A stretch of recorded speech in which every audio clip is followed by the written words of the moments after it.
The Great Hall of the Galactic Council floated in the darkness of space, a massive structure of crystal and light that orbited a dying star.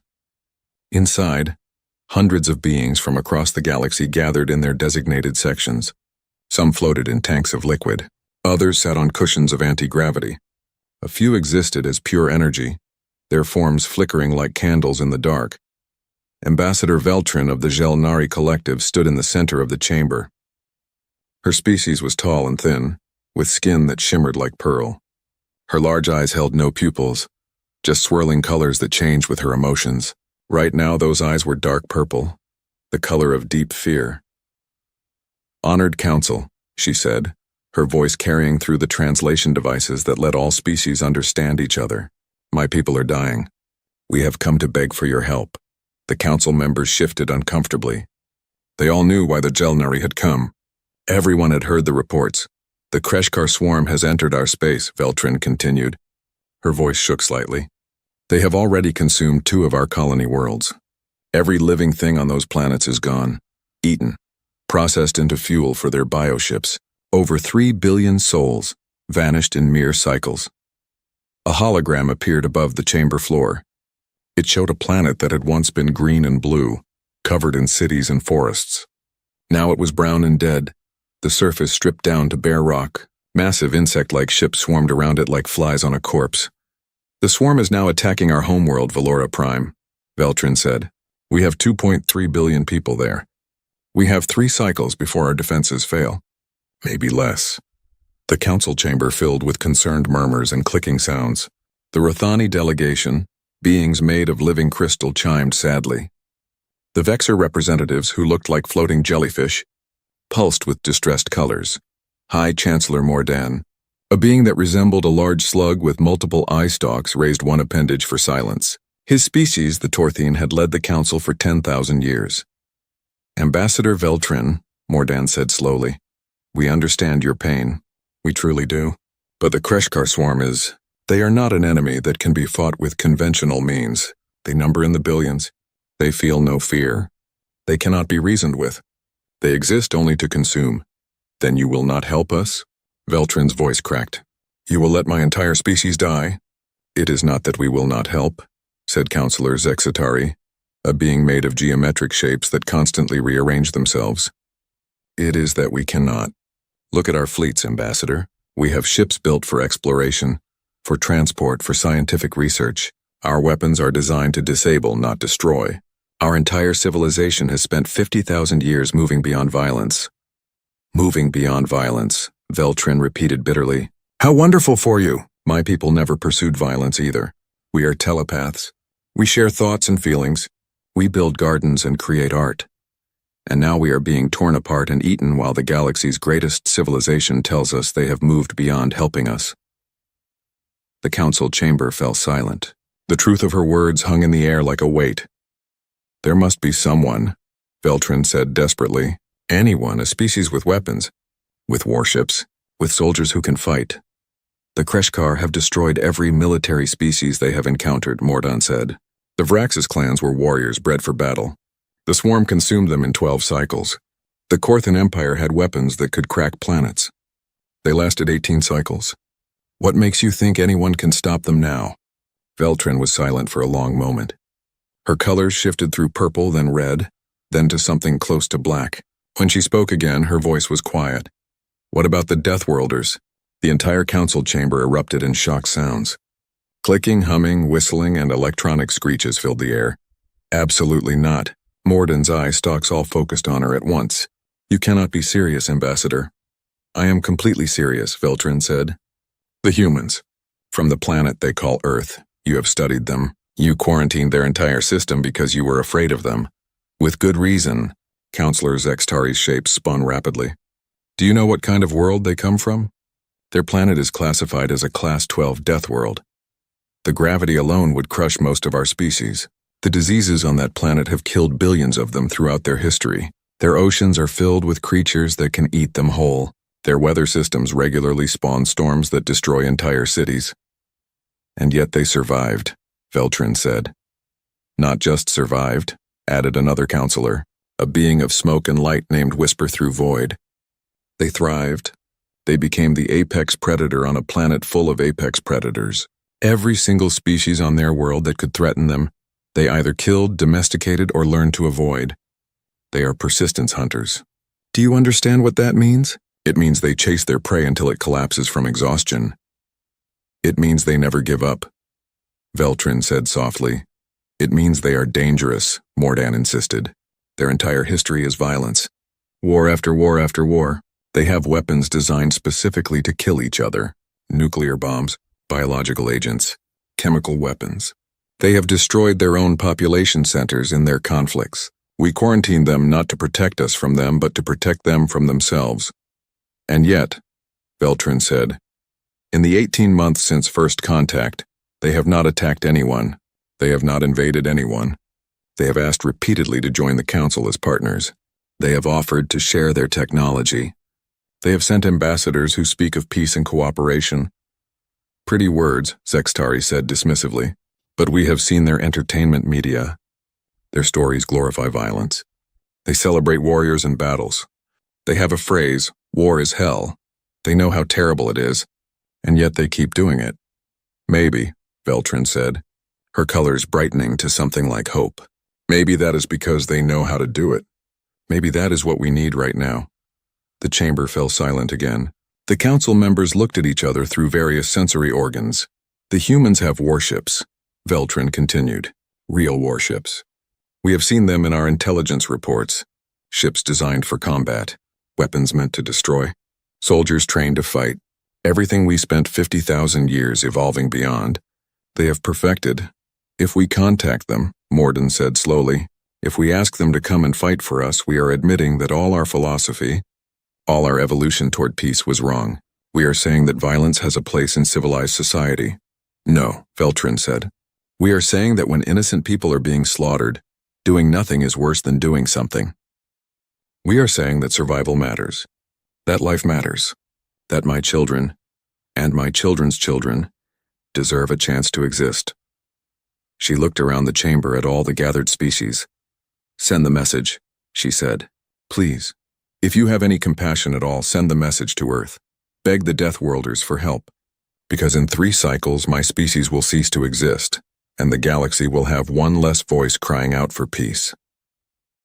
High Chancellor Mordan was quiet for a very long time. His eye stalks drooped, a sign of sadness in his species. Very well, he said finally. Transmit the distress call to the Sol system. Mark it urgent, Council priority. And may the old stars have mercy on us all for what we are about to unleash. The message was sent at faster than light speeds, crossing the vast distance between the council chambers and the small yellow star that humans called the Sun. It carried coordinates, tactical information, and a simple plea.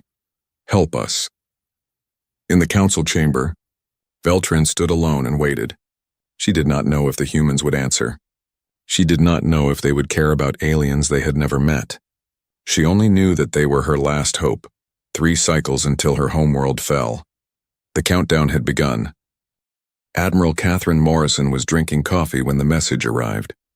It was real coffee, grown in the orbital farms above Earth, not the synthetic stuff they served on most ships. She believed good coffee helped people make good decisions. She would need to make a lot of decisions today. Admiral, incoming transmission, her aide said, stepping into her office at the United Earth Defense Command headquarters. It is from the Galactic Council. Priority urgent, Catherine set down her cup. In the 18 months since humanity had made contact with alien life, they had received exactly 7 messages from the Council. 6 of them were warnings to stay in their own system. 1 was a catalog of rules humanity needed to follow if they wanted to be considered civilized. This was the first time the Council had marked anything urgent. Play it, she said. The holographic display activated. A tall, shimmering alien appeared, her colors swirling with what the translation software marked as extreme distress. I am Ambassador Veltrin of the Gelnari Collective, the alien said. We are under attack by the Kreshkar swarm. 2 of our worlds have fallen. Our homeworld will be destroyed in 3 standard cycles. The Galactic Council cannot help us. We have nowhere else to turn. If any humans are listening to this message, we beg you, please help us. We are a peaceful people. We have children, families. We do not want to die, please. The message ended. The holographic alien vanished, leaving only coordinates and tactical data hanging in the air. Catherine stared at the empty space where the alien had been. She thought about those words. "We have children, families, we do not want to die." She picked up her phone. "Get me the Earth Assembly. Emergency session. And activate the expeditionary fleet, we have work to do." 3 hours later, Catherine stood before the representatives of Earth's unified government. The assembly chamber was filled with leaders from every nation on the planet. On the screens behind her, she showed them the alien's message and the tactical data. "The Kreshkar swarm is a hive mind species," she explained. "They consume organic material to fuel their growth. They have destroyed dozens of civilizations. Their bioships number in the millions. They cannot be reasoned with or negotiated with. They exist only to eat and reproduce." "And the Galactic Council?" asked Ambassador Chen, Earth's representative. "What are they doing?" "Nothing," Catherine said bluntly. "Their ships are built for science and exploration. They have no weapons worth mentioning. They have no soldiers. They spent 50,000 years evolving beyond violence. That philosophy works great until someone violent shows up. Why should we help them?" asked Representative Kowalski from the European zone. "They quarantined us, called us dangerous, treated us like animals who might bite." "Because it is the right thing to do," Catherine said simply. "There are 2.3 billion people on that planet who are going to die if nobody helps them. They did not ask to be attacked. They did not do anything wrong. They are just in the wrong place at the wrong time. And because," added General Okonkwo, head of the Mars Defense Force, "if we do nothing, we tell the galaxy exactly what kind of species we are. We tell them that humans only care about humans. That we will watch innocent people die and do nothing." The assembly chamber was quiet for a moment. "I have another reason," Catherine said. "The Kreshkar swarm is consuming everything in its path. Right now, they are 200 light-years from Earth. If they finish with the Jelnari, they will keep moving. Keep eating. Eventually, they will find us. I would rather fight them 200 light-years away than in our own solar system." "How long do we have?" asked Representative Amadi from the African Union. 3 cycles. About 6 Earth days. If we leave immediately, we can get there with maybe 6 hours to spare." "What do you need?" Ambassador Chen asked. "Everything," Catherine said. The vote was unanimous. Earth would answer the call. Catherine returned to the orbital shipyards above Earth where the Terran Expeditionary Fleet was stationed. These were not exploration vessels. These were warships, built during the Mars Rebellion when the colonies tried to break away from Earth. They were designed for one purpose: to fight and win. The fleet consisted of 47 ships. At the center was the UED's Indomitable, a carrier battleship that served as the flagship. It was a massive vessel, 3 kilometers long, covered in armor plating and bristling with weapons.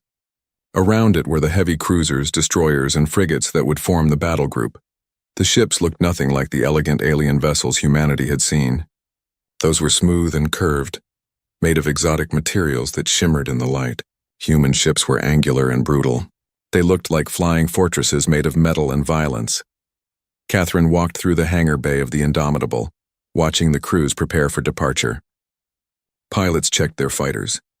Marines loaded equipment. Engineers ran final tests on the weapon systems. She found Sergeant Marcus Chen in the Marine section drilling his squad. He was a veteran of the Jupiter mining conflicts, where corporations had fought each other for control of the gas giants' moons. He had sharp eyes and scars on his face from a plasma burn. "Sergeant," Catherine said, "we have a mission." "I heard, Admiral," Marcus said. "We are going to save some aliens who think we are monsters." "We are going to save people who need help," Catherine corrected. "That is what matters." Marcus nodded slowly. "My squad is ready. We have been training for this our whole lives, even if we did not know it." Catherine moved through the ship, talking to more crew members. She found the same thing everywhere: determination, purpose. Nobody was forced to go. Every single person on these ships had volunteered when they heard about the mission. In the pilot briefing room, Commander Lisa Park was going over the tactical data with her squadron. "The Kreshkar bioships are alive," she explained. "They are tough but not indestructible. Our railguns should punch through them just fine. The problem is there are millions of them." "Millions?" asked one of the younger pilots. "How are we supposed to fight millions?" "The same way humans have always fought when outnumbered," Lisa said with a grim smile. Smart, aggressive, and really angry that somebody thought they could push us around. Down in engineering, Chief Engineer Rodriguez was making final adjustments to the FTL drive. Human faster-than-light technology was different from what the aliens used. Theirs was elegant and efficient, gently bending space around their ships. Human drives were described by one alien scientist as ripping a hole in reality and diving through before the universe noticed. "How fast can we go, Chief?" Catherine asked. "Faster than we should," Rodriguez said. "I can push the drives to 120%. It will be rough, but we will get there in time." "Do it," Catherine ordered. 6 hours after receiving the distress call, the Terran Expeditionary Fleet was ready to depart. Catherine stood on the bridge of the Indomitable looking at the Earth below. It was a beautiful blue and green marble, their home, a death world that had tried to kill humanity for millions of years and failed. "All ships report ready, Admiral," her tactical officer said. Catherine thought about the alien ambassador's message, about the children and families who were going to die, about the council species who had given up on violence but had never needed to learn what humanity knew. Sometimes violence was the answer. Not because it was pretty or noble, but because sometimes people needed protecting and monsters needed stopping. "Send a message to the Jelnari," Catherine said. "Tell them help is coming. Tell them to hold on just a little longer." "What else should we say, Admiral?" Catherine smiled. It was not a kind smile. It was the smile of a predator that had spotted prey. The smile of a species from a death world that had never learned to back down. "Tell them the Deathworlders are coming, and we are really good at fighting." The fleet's FTL drives activated. Space tore open in 47 places, reality screaming in protest as the human ships punched through and vanished. They left Earth behind and raced toward a war zone 200 light-years away. In the holds of those ships were 15,000 soldiers, pilots, and Marines. They came from every nation on Earth, every culture, every background. But they shared one thing: they were human. They were from a planet that had tried to kill them every day and failed. They had evolved to be tough, stubborn, and really hard to kill. The Kreshkar swarm had destroyed dozens of civilizations. They had consumed billions of lives. They had never lost a battle. They were about to learn what happened when they threatened a species that evolution had spent millions of years teaching how to fight back. The countdown continued. 3 cycles until Valora Prime fell. But now, racing through the darkness at impossible speeds, help was coming. The Terran Expeditionary Fleet tore back into normal space at the edge of the Valora system. The transition from faster-than-light travel was violent. Space rippled and screamed. Reality bent and snapped back. The human crews endured the rough crossing because they had built their ships tough and trained their bodies tougher. Admiral Catherine Morrison stood on the bridge of the Indomitable and immediately felt her stomach turn. Not from the FTL transition, from what she saw on the tactical display. "Dear God," whispered her tactical officer. The Valora system was dying. 2 of the outer planets showed as lifeless gray spheres on the sensors. Once they had been colony worlds with cities and farms. Now they were stripped to bare rock. Not a single living thing remained. Not a plant. Not a microbe, nothing. Around the 3rd planet, Valora Prime, space was filled with movement. Millions of contacts swarmed like insects around food. The Kreshkar swarm had arrived in force. "Give me visual," Catherine ordered. The main screen activated. What she saw made her hands clench into fists. The Kreshkar bioships looked like enormous insects crossed with deep-sea creatures. They were alive, covered in chitinous armor and pulsing with internal light. Some were small, maybe the size of a fighter jet. Others were massive, kilometers long, with tentacles that could wrap around entire ships. All of them moved with purpose, coordinated by the hive mind that controlled them. Between the swarm and the planet, a handful of Jelnari ships tried desperately to hold the line. Their vessels were beautiful, made of crystal and light. They were also being torn apart. As Catherine watched, one of the alien ships was swarmed by dozens of bioships. Acid sprayed across its hull. Claws ripped through the crystal structure. In seconds, it was nothing but debris. "Sensors. Report," Catherine said, forcing her voice to stay calm. "Counting approximately 4.2 million Kreshkar bioships in the system," the sensor officer said. "The Jelnari have 17 ships remaining. They are falling back to the planet. Estimate they have, Admiral, they have maybe 2 hours before the swarm breaks through completely." "We made it just in time then," Catherine said. She pressed the fleet-wide communication button. All ships, this is Admiral Morrison. We came here to do a job.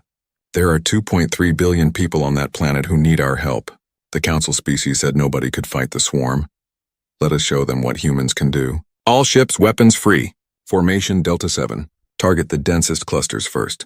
Show these bugs what a death world breeds. The 47 ships of the Terran fleet accelerated toward the swarm. They moved fast, much faster than the Council species expected. Human ships could pull high-G maneuvers because human bodies could handle it. Evolution on a high-gravity world had made humanity denser, stronger, more resistant to the forces that would kill frailer species. Range in 30 seconds, the tactical officer reported. Targeting solutions locked. All batteries, Catherine said. Fire. The human fleet opened up with everything they had. Railguns fired first. These were not energy weapons or particle beams. They were simple kinetic weapons, using magnetic acceleration to fire chunks of tungsten at a significant fraction of light speed. When those slugs hit the Kreshkar bioships, they did not burn holes. They punched straight through, the kinetic energy turning living tissue into explosions of frozen biomass and shattered chitin. The first volley killed thousands of bioships in seconds. The Kreshkar swarm reacted immediately. The hive mind that controlled them was not stupid. It recognized a threat. Millions of bioships turned away from Valora Prime and rushed toward the human fleet. Here they come, the tactical officer said unnecessarily. The sensor screen looked like a snowstorm of hostile contacts. Missile pods, prepare to fire, Catherine ordered. Make it count. The human destroyers and cruisers opened their missile bays. Hundreds of rockets launched, their engines burning bright in the darkness. These were not precision weapons. They were area denial munitions, each carrying multiple nuclear warheads designed to detonate in patterns. The first wave of Kreshkar bioships hit the missile field. Nuclear fire blossomed in space, silent explosions that vaporized everything within their radius. Tens of thousands of bioships died in those first moments, but millions remained. The swarm crashed into the human fleet like a tidal wave of teeth and claws. 3 human destroyers were immediately swarmed, their hulls covered in bioships trying to claw through the armor. HMS Defiant is reporting heavy damage, communications reported. They are covered in hostiles, armor breaching on multiple decks. Catherine watched as the Defiant, a destroyer that had fought in the Mars Rebellion, disappeared under a mass of alien creatures. She could almost hear the sounds of claws scraping on metal, of acid eating through armor. Defiant, this is Morrison. Can you shake them? Negative, Admiral. The voice of Captain Rodriguez came through, calm despite the situation. We have tried everything. They are too many. They are eating through to engineering. Catherine made a decision. It was the kind of decision that would give her nightmares later, but it had to be made. Captain Rodriguez, do you have manual control of your reactor? There was a pause. Then Rodriguez laughed. It was a dark laugh, but genuine. I understand, Admiral. It has been an honor serving with you. The honor was mine, Captain. Give them hell. The Defiant stopped trying to escape. Instead, it accelerated directly into the thickest part of the swarm. More and more bioships attached to its hull, thinking they had killed it. The destroyer pushed deep into the swarm's center. Then its fusion reactor overloaded. The explosion was a miniature sun. Everything within 10 kilometers simply ceased to exist. The bioships on the Defiant's hull, the thousands of Kreshkar ships nearby, all of it turned to superheated plasma in an instant. The swarm faltered. For the first time in its thousands of years of existence, the hive mind felt something like confusion. The prey had destroyed itself to hurt the swarm. That was not normal behavior. Prey ran, prey hid. Prey did not turn around and bite back. Catherine forced herself to look away from the fading fireball where the Defiant had been. She would mourn later. Right now she had a battle to win. All fighters launch, she ordered. The Indomitable and the other carriers opened their bays. Hundreds of small craft poured out, piloted by humans who had trained their whole lives for this moment. The fighters were fast and agile, armed with plasma cannons and tactical missiles. Commander Lisa Park led her squadron into the swarm. The Kreshkar bioships were everywhere, but she had trained for this. She pulled maneuvers that would have killed an alien pilot, the G-forces pushing her down into her seat. Her targeting computer screamed warnings as bioships tried to track her. She ignored them and fired, her plasma cannons burning through alien chitin. "Stay tight," she yelled to her squadron. "Watch your six. They are trying to swarm us." One of her pilots, a young woman named Chen, was too slow. 3 bioships latched onto her fighter. She tried to shake them, but they were too strong. "I am hit. I am hit. They are on my hull." "Chen, eject!" Lisa ordered. "Negative." "If I eject, they will eat me." "I am taking them with me." Chen's fighter accelerated directly into a cluster of bioships and detonated its remaining missiles. The explosion took out dozens of the enemy. Lisa gritted her teeth and kept fighting. This was what war was. This was what the Council species did not understand. Sometimes good people died doing the right thing. Humanity had learned that lesson thousands of years ago, written in blood across countless battlefields. The battle raged for hours. The human ships fought with a ferocity the Kreshkar had never encountered. When their long-range weapons ran dry, they closed to point-blank range and used their close-in defense systems. When those ran out, they rammed. The cruiser Thunderchild, crippled in venting atmosphere, crashed directly into a Kreshkar megaship. The collision broke both vessels apart, but it created an opening that let 2 destroyers pour fire into a cluster of bioships behind it. "Status report," Catherine demanded, 12 hours into the battle. "We have lost 7 ships, her tactical officer said. Another 14 are heavily damaged. But Admiral," the officer's voice held something like awe, "we have killed over 1.5 million Kreshkar bioships. The swarm is pulling back from Valora Prime. They are focusing everything on us." Catherine smiled grimly. "Good, that is what we wanted. Keep them away from those civilians." On Valora Prime, Ambassador Veltrin watched the battle from the planet's surface. She could see the explosions in orbit, bright flashes against the darkness of space. The human ships were fighting with an intensity she had never imagined possible. The Jelnari defenders, their remaining ships battered but still functional, rallied beside the humans. They could not match the human firepower, but they could provide shields and targeting data. "Who are they?" one of the Jelnari captains asked in wonder. "Who are these humans that fight like demons?" "They are from a death world," Veltrin said softly. "A planet that tried to kill them for millions of years. They learned to fight back, and now they are fighting for us." In space, the tide of battle began to turn. The Kreshkar swarm was not used to prey that fought back this hard. The hive mind was ancient and experienced, but it had never faced persistence hunters before. It had never faced a species that refused to break. The human fleet kept fighting. When they ran low on ammunition, they adjusted tactics. When their weapons overheated, the battle in orbit was not over, but the Kreshkar had learned they could not simply overwhelm the human fleet. The swarm began to change tactics. If they could not win in space, they would win on the ground. Massive bioships, each one the size of a small building, began breaking away from the main swarm and diving toward Valora Prime. They were designed to carry invasion forces, living creatures bred specifically to attack ground targets and process organic life. "Admiral, the Kreshkar are landing ground forces," the tactical officer reported. "Dozens of landing ships. They are targeting population centers." Catherine Morrison felt her jaw tighten. She had expected this. The swarm always deployed ground forces once they broke through orbital defenses. It was how they processed entire planets. "What do the Jelnari have for ground defense?" she asked. "Minimal," the communications officer said, checking the data the aliens had provided. "They are a peaceful species. They have security forces for crowd control and emergency services, but nothing designed for warfare. The Kreshkar ground forces will tear through them in minutes." Catherine made her decision. "Launch the drop pods. All Marine units execute ground assault protocol. Show them what human soldiers can do." In the belly of the Indomitable and the other carriers, 3,000 Marines prepared for deployment. They wore powered armor, thick plates of composite material over mechanical exoskeletons that enhanced strength and speed. Each suit was painted in earth colors, greens and browns and grays. War colors. Sergeant Marcus Chen checked his squad one final time. He had 12 soldiers under his command, all veterans of various Earth conflicts. They had trained for years, but this would be their first combat against aliens. "Listen up," Marcus said. "The enemy on the ground are living weapons. They are big, they are fast, and they want to eat the civilians. Our job is simple. Get between the Kreshkar and the Jelnari. Hold the line. Do not let them through." "Understood?" "Understood, Sergeant," his squad shouted back. Good, now get in your pods and remember your training.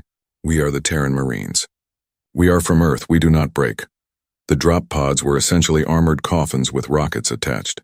They would launch from orbit, fall through the atmosphere protected by heat shields, and crash land near the combat zones. It was a brutal, dangerous method of deployment. It was also fast and put soldiers exactly where they needed to be. Marcus climbed into his pod and sealed it shut. The interior was cramped, barely larger than his armored body. He could hear his own breathing inside the helmet. The pod systems came online, displays showing his trajectory and landing zone. All pods ready for launch. Came the voice of the drop master over the radio. Launching in 3, 2, 1, drop! Marcus felt the sudden kick as his pod launched from the ship. Then he was falling, accelerating toward the planet below. The pod shook and rattled. Warning lights flashed. The heat shield glowed cherry red as it hit the atmosphere. This was what separated humans from most council species. Other aliens would never willingly fall from orbit in a metal box and trust that they would survive. Humans did it regularly, just another way that evolution on a death world had made them crazy enough to try anything. The pod's retro rockets fired at the last second, slowing the descent just enough. Then it hit the ground with a massive impact. Marcus felt his teeth rattle despite the shock absorption system. The pod's doors blew off with explosive charges. He stepped out into chaos. The landing zone was in what had been a beautiful city of crystal towers and hanging gardens. Now it was a war zone. Buildings were on fire. Jelnari civilians were running, screaming in panic. And everywhere there were Kreshkar. The ground forces looked nothing like the bioships. These were massive creatures, each one 3 meters tall and covered in razor-sharp chitin. They had too many legs, too many eyes, and mouths full of teeth designed to rend and tear. They moved fast, scuttling across the ground and up walls with terrible speed. Marcus raised his rifle and fired. The armor-piercing rounds punched through the Kreshkar's shell and it collapsed, twitching. Around him, his squad emerged from their pods and immediately engaged the enemy. Form a perimeter, Marcus ordered. Civilians to the rear. Anything that tries to get through us, you kill it. The Kreshkar noticed the humans and charged. They were used to prey that ran. They were not ready for prey that stood its ground and shot back. The human Marines opened fire with everything they had. Rifles, grenades, plasma charges. The sound was deafening. The Kreshkar kept coming, driven by the hive mind to attack and consume. One of the creatures broke through the initial line and charged directly at Marcus. He stood his ground, firing his rifle until it clicked empty. The Kreshkar was still coming. Marcus dropped the rifle and pulled out his combat knife, a monomolecular blade sharp enough to cut through almost anything. The creature leaped at him. Marcus sidestepped with the enhanced speed his armor gave him, and drove the knife up into what he hoped was a vital spot. The blade went in deep. The Kreshkar screeched and thrashed, but Marcus held on, twisting the knife until the creature stopped moving. He pulled the knife out and immediately engaged another target. There was no time to think, no time to be afraid. This was what he had trained for. This was what humans did. Behind the Marine line, Jelnari civilians huddled together. They watched in amazement as the human soldiers fought creatures that would have killed them in seconds. The humans were so small compared to the Kreshkar, and yet they were winning. Fall back to checkpoint Delta, Marcus ordered. We need to get these civilians to the evacuation shuttles. His squad began a fighting retreat, maintaining their formation as they moved. Every time a Kreshkar got close, they killed it. Every time the line started to buckle, they adjusted and held. Other Marine units were scattered across the city, each one holding a defensive position. Some guarded evacuation points. Others protected hospitals and schools. A few were deep behind enemy lines, setting up ambushes and destroying Kreshkar landing ships before they could deploy more forces. Lieutenant Sarah, Kim's squad had drawn one of the hardest assignments, defending a civilian shelter that held over 10,000 Jelnari refugees. The shelter was built into a hillside with only one entrance. The Kreshkar were swarming toward it, drawn by the concentration of life inside. They really want in, said Private Johnson, firing controlled bursts from his position. They keep coming no matter how many we kill. Then we keep killing them, Sarah said simply. Set up the claymores. When they get close, we blow them back. Grenades on my mark. Make every shot count. The Kreshkar charged in a wave, hundreds of them rushing toward the shelter entrance. The Marines waited until the last possible second. Now, Sarah yelled. The Claymore mines detonated, shredding the first wave of Kreshkar. Grenades flew through the air and exploded. The Marines poured fire into the mass of alien bodies. The Kreshkar kept coming, climbing over their own dead to reach the humans. One of Sarah's soldiers went down, his armor breached by Kreshkar claws. 2 more Marines immediately pulled him back while others filled the gap in the line. That was how humans fought. They protected each other. They never left anyone behind. Armor breach on Sector 3. Someone shouted, "Patch it!" Keep fighting! Hours passed. The Marines fought without pause, their ammunition running low, their armor damaged and leaking. But they held. They always held. Marcus Chen's squad had been fighting for 6 straight hours when they finally reached an evacuation shuttle. Jelnari civilians rushed aboard, crying with relief. Marcus counted them as they passed, making sure every single one got on the shuttle safely. His armor was covered in alien blood and his own. A Kreshkar had gotten through his defenses earlier and torn a gash in his side. The armor's medical systems had sealed the wound and pumped him full of painkillers, but he could feel the damage. "Sergeant, that is the last of them," said Corporal Davis. "We need to get on that shuttle." "Not yet," Marcus said. "There might be more civilians. We sweep the area one more time. Sergeant, you are bleeding. I will bleed later. Right now we have a job to do." They found 3 more Jelnari hiding in a collapsed building, too scared to move. Marcus personally carried 2 of them to the shuttle, his armor's servos straining under the weight. When the last civilian was aboard, he finally allowed himself to get on. As the shuttle lifted off, Marcus looked down at the city below. It was scarred and burning, but it was still there. The Kreshkar had not won. The civilians had been saved. Across the planet, similar scenes were playing out. Human Marines held the line in 100 different places. Some positions were overrun.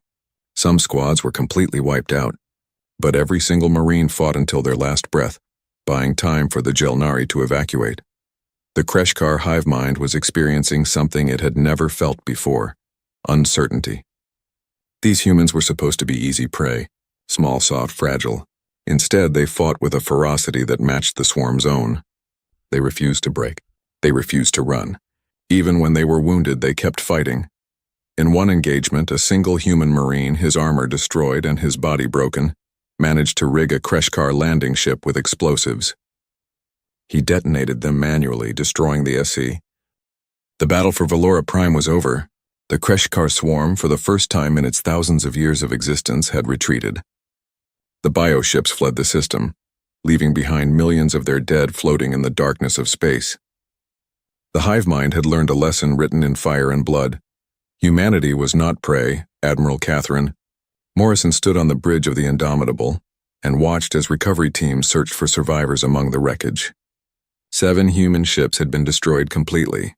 Another 14 were so badly damaged they would need to be towed back to Earth. Of the 15,000 humans who had come to Valora Prime, 2,847 would never go home. Catherine felt every single loss like a weight on her chest. She knew their names. She had read their files. They had been teachers and farmers and engineers who had volunteered to become soldiers because someone needed help. Now they were gone, but 2.3 billion Jelnari were alive because of them. On the surface of Valora Prime, Sergeant Marcus Chen sat outside a medical tent, his side bandaged and his armor piled nearby. Around him, other Marines rested, some sleeping, others staring at nothing. They were alive. So many of their brothers and sisters were not. A Jelnari child approached cautiously. She was small, with shimmering skin that cycled through nervous colors. She held something in her hands, a flower that grew on her world, pale blue with silver edges. "Thank you," she said in halting English, the translation device on her collar helping. "You saved my family. You saved everyone."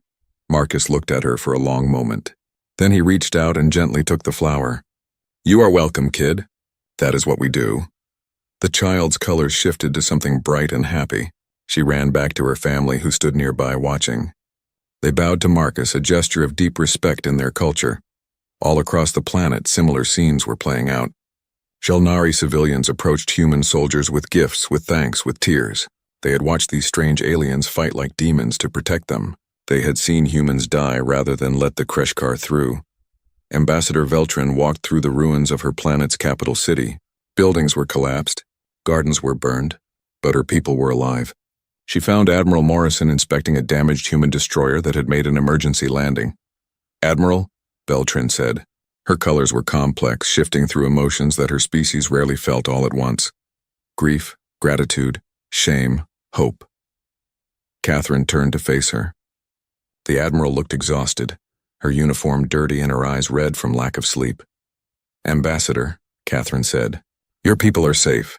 The evacuation is nearly complete. We can help you rebuild." "Why?" Beltran asked. The question came out raw, filled with genuine confusion. "Why did you help us?" "We are strangers. The Council told you to stay away. We called your species dangerous." "Why did you come?" Catherine was quiet for a moment. Then she said simply, "Because you asked. Because you needed help. Because we could. Is there supposed to be another reason?" Beltran felt something break inside her. It was not a bad feeling. It was like a wall coming down, letting in light. She stepped forward and did something Jelnari rarely did with other species. She reached out and touched Catherine's hand. "Thank you," she whispered. "Thank you for teaching us that strength and compassion are not opposites. Thank you for showing us that people from a death world can be the kindest of all." News of the battle spread across the galaxy at light speed, carried by automated communication systems and merchant ships. The footage was incredible. Human vessels fighting against impossible odds, Marines holding the line against creatures twice their size, ships sacrificing themselves to protect civilians they had never met. The Galactic Council convened an emergency session. The massive chamber was filled with agitated representatives all talking at once. High Chancellor Morden called for order, his eye stalks waving frantically. "The humans have done what should have been impossible," Councillor Zextari said, their geometric shapes spinning rapidly. "They defeated the Kreshkar swarm. A force that has consumed dozens of civilizations was driven away by a single fleet. They lost nearly 3,000 soldiers," another councillor pointed out. "That is a catastrophic casualty rate, and yet they saved 2.3 billion Jelnari," Beltran said. She had been invited to address the council directly. They did not count the cost. They did not negotiate payment. They did not ask what they would receive. They simply came when we called. Can any of you say the same? The council chamber fell silent. The truth of her words was undeniable. "The humans are dangerous," Mordan said slowly. "That much is proven. But perhaps we have been thinking about danger in the wrong way." "What do you mean?" asked Whisper through Void. "We quarantined them because we feared they would harm us," Morden said. "But what if their capacity for violence is what makes them valuable? What if the galaxy needs Deathworlders to protect the rest of us from threats we cannot face?" The debate raged for hours. Some counselors argued that humanity was too unpredictable, too aggressive. Others pointed out that the Kreshkar would have destroyed the Jelnari if not for human intervention. What would happen the next time a violent species threatened peaceful worlds? Finally, Ambassador Cheneverth was allowed to address the council. She stood in the center of the chamber, representing all of humanity. "Honored counselors," she began, "you have spent much time debating what kind of species we are.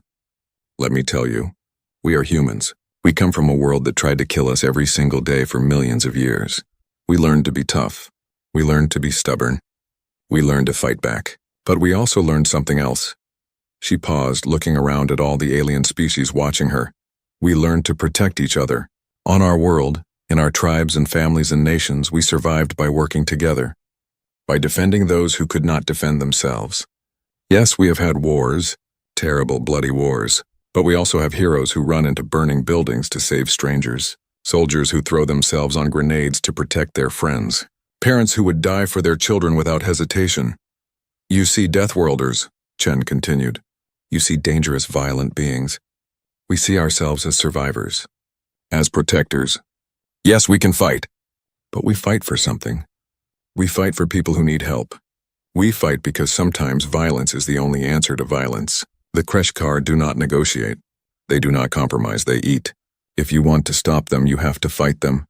She took a deep breath. "The Galactic Council has spent 50,000 years evolving beyond violence. That is beautiful. That is admirable. But it only works if everyone evolves with you. The Kreshkar did not evolve. They are still predators. And predators only understand one thing, a prey that bites back." The council voted the next day. It was not unanimous, but it was decisive. The quarantine on Earth was lifted. Humanity was offered a seat on the Galactic Council. not as observers or junior members, but as full partners. More than that, Earth was offered a new role, protector species. When threats arose that the peaceful council species could not handle, humanity would be called. In return, Earth would receive access to alien technology, trade opportunities, and a voice in galactic affairs. The Terran Expeditionary Fleet returned to Earth 3 weeks after the battle. They came home not in triumph but in somber pride. Catherine Morrison stood on the bridge as the fleet entered the Sol system and saw Earth ahead, that beautiful blue marble. "Home," she said softly. The ships were met by a fleet of support vessels and shuttles. The wounded were taken to hospitals. The dead were taken to their families. Memorial services were held across the planet, honoring those who had died saving aliens they had never met. Marcus Chen attended the funeral for the members of his squad who had not made it back. He stood in his dress uniform, medals gleaming on his chest, and watched as the honor guard folded the Earth flag and presented it to the families. He had done this too many times. Each time hurt just as much, but he also received letters, thousands of them, from Zelnari families who wanted to thank him, from children who were alive because he had stood between them and the Kreshkar, from parents who still had their kids because a human they never met decided their lives were worth protecting. Marcus kept every single letter. On nights when the memories were bad, when he dreamed of the battle, he would read them and remember why it had been worth it. On Valora Prime, the Zelnari began to rebuild. But they also built something new, a monument. It stood in the center of their capital city, made of the same crystal they used for their most sacred structures. The monument showed a human marine, standing in full armor, weapon held ready, looking out as if watching for threats. Around the base were carved the names of every human who had died protecting their world. Above it, in letters that glowed with internal light, were words in both English and Zelnari. Here stood the Deathworlders. When we called for help, they answered. When we needed protection, they fought. When we faced extinction, they said no. Let all who see this remember, the strength to fight is meaningless without the compassion to protect. These beings from Earth taught us that true warriors are not those who love war, but those who are willing to fight so others do not have to. The monument became famous across the galaxy. Species that had never heard of Earth suddenly